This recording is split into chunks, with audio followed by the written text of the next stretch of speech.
안녕하십니까, 몬털라TV입니다. 자, 유동규 씨가 최근에 그 지난 대선 막판에 자행됐던 추악한 그 언론 공작 관련해서 관심을 끌만한 그런 그 내용들을 갖다가 인터뷰에서 밝혔습니다. 유동규 씨의 이 인터뷰 내용에 따르면은 이재명 측이 어떤 정치적인 목적으로 언론 공작을 한 것이 지금 확인된 것만 최소 3차례 되고, 그 중에 한 2차례가 보니까 유동규 씨도 거기에 관여한 것으로 이렇게 지금 나타나고 있습니다.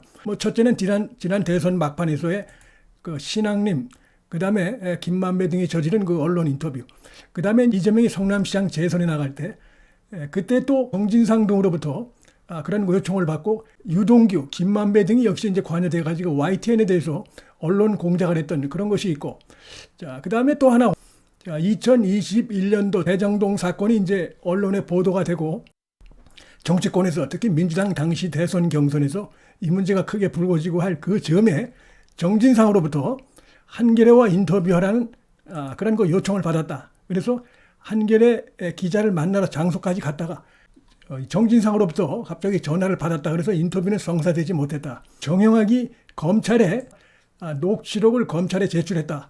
얘기를 자신한테 전달하면서 일단 인터뷰는 좀 미루는 게 좋겠다, 이런 얘기를 했다는 것입니다. 어쨌든 전부 수혜자가 바로 이재명입니다. 언론 공작의 최종 수혜자는 이재명으로 볼 수밖에 없는 이런 상황이 아닌가 생각이 되고, 최근에 그 검찰에서도 이 신앙님 김만배 신앙님의 인터뷰에서 불거졌던 지난 대선 막판을 혼탁하게 했던 부산저축은행을 무마해줬다, 윤석열 당시 중수이과장이 무마해줬다 하는 얘기는 새빨간 거짓이다 라고 수사 결과에서 확인을 했습니다.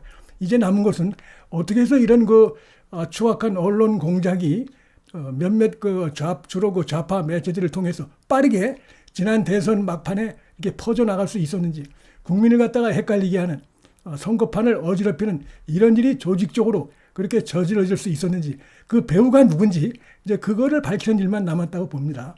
김만배가 이 언론 공작, 이재명 측의 언론 공작에 사실상 직간접적으로 다 등장하고 있습니다. 이런 걸 봤을 때 김만배와 이재명 측, 정진상이나 이재명 측과 그 전부터 깊숙이 상시 소통하고 있었던 것을 보여주는 정황이다. 자, 이렇게 얘기를 하고 있습니다. 지금 말씀드린 대로 2014년에 성남시장 재선 때 YTN 언론 공작, 이때도 김만배가 등장하고 정진상이 등장합니다. 대법원에서 권순위를 동원해가지고 그 무죄를 끌어냈죠. 그때도 이제 또 김만배가 등장하고, 그 다음에 지금 이제 바로 검찰이 수사하고 있는 김만배 신앙님 간의 그 2021년도 9월 15일 날 인터뷰라고, 그 다음에 2022년도 3월 6일 날 사흘 전에 터뜨린 이 언론 공작에도 또 이제 김만배가 등장을 하고 있습니다. 그래서 지금 이동규 씨가 얘기한 것처럼 자신이 성남도시개발공사고 이런 거 김만배 등 대장동 사업자들하고 자기가 이제 이 대장동 사업 등등을 같이 했지만, 가만히 지금 이 언론 공작도 그렇고 여러 가지 상황을 보면은 김만배는 자신하고만 이렇게 무슨 채널이 있었던 게 아니라 김만배 자체가 정진상이라든지 이재명하고 직접 연결된, 수시로 소통한 이런 그 정황이 굉장히 깊다, 이런 얘기를 하고 있는 것이고, 최근에 또 그런 얘기도 했었죠. 갑자기 정진상 측으로부터 이재명의 전화번호를, 김만배의 전화번호를 알려달라, 이렇게 요청한 사실도 드러나고 있습니다. 그때가 바로 김만배가 자신의 휴대폰을 없애버린 지 불과 며칠 지나지 않았을 텐데, 바로 이 정진상이 유동규에게 전화를 걸어가지고 통화가 안 되니까 김만배 전화번호 좀 알려달라, 이렇게 했던 이런 부분들도 결국은 이재명 측과 김만배가 수시로 소통하고 있었던 걸 보여주는 것이다. 그 다음에 이제 이 신앙님, 그 다음에 김만배가 자신들이 15년 만에 우연히 어떻게 통화가 돼서 만나서 인터뷰를 했다, 신앙님도 주장하고 이렇게 주장하고 있지만, 이들이 통화한 날이 2021년도 9월 14일입니다. 9월 14일 날 이제 이재명이가 이제 대장동 사건 관련해서 여러 가지 의혹들이 커지니까 기자회견을 했었죠. 대장동 업자들이 자기를 갖다 오히려 공산당으로 본다, 이런 그 기자회견을 했던 날인데, 그날 바로 신앙님하고 김만배가 통화한 사실이 좀 드러났어요. 근데 그로부터 불과 일주일 전에 김만배가 자신의 인터뷰를 갖다가 자신의 휴대폰을 부시는 이런 일이 있었기 때문에, 그래서 우연히 이들이 15년 만에 연락이 돼가지고 서로 인터뷰를 하게 됐다. 이것도 거짓말로 볼 수밖에 없는 상황이다.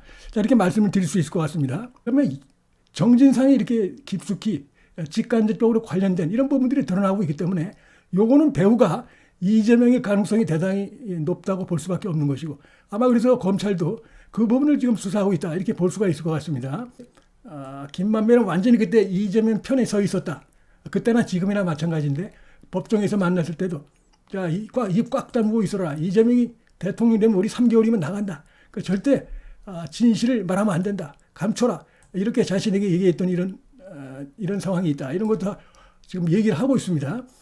그다음에 역시 가장 크게 김만배가 이재명을 도와준 이런 것은 뭐 다른 게 아니고 선거와 관련해서 우선 그 김혜경을 일단은 기소에서 빼주는, 문재인 정권 검찰 때 김혜경을 빼주는 이 역할을 우선 했다는 게 있습니다. 그 당시 전관 검찰 출신들, 이들을 다 김만배가 연결을 해줘갖고 김혜경이 그때부터 해경공 김신이 뭐니 이래가지고 굉장히 민주당 내에서 시끄러웠는데, 그 부분을 싹 경찰 차원에서 불기소, 그러니까 경찰에서 기소를 올렸는데 검찰이 불기소한 그 일이 있었죠. 그때 보니까 김만배가 그때도 관여했다. 이런 얘기를 지금 이제 유동규 씨가 폭로를 하고 있습니다. 이재명이나 이들은 김만배에게 결국은 상당히 신세를 진 이런 상황이 될 수밖에 없는 것이고, 이러다 보니까 이들 사이가 매우 끈적끈적한 이런 불법적인 유착 관계에 있었다, 이렇게 볼 수가 있는 것이죠. 이런 상황들은 유동규 씨 말에 하면은 자기가 성남도시개발공사의 최고 책임자지만 실제로 보면 이런 부분에서 김만배가 직접적으로 이재명과 직접적으로 소통한 이런 정황들이 굉장히 많다, 이런 걸 지금 얘기를 하고 있는 것입니다.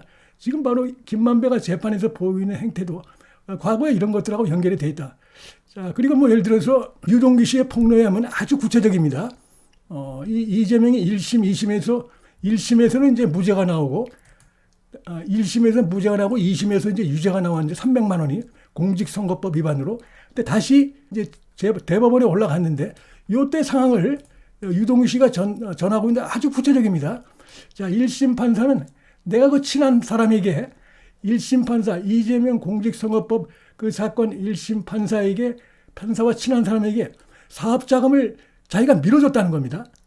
그러니까 판사와 친한 그 친구, 그 사업가에다가 자기가 상당히 돈을 밀어줬다는 겁니다. 이때만 해도 2020년 이때 되면은 성남 이제 대장동에서 엄청나게 돈이 나오고 있을 때입니다.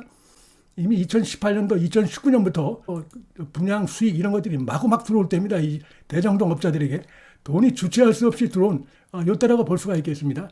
바로 그때 이재명의 공직선거법 1심 판사와 잘하는 사업가에게 자기가 돈을 밀어줬다는 겁니다.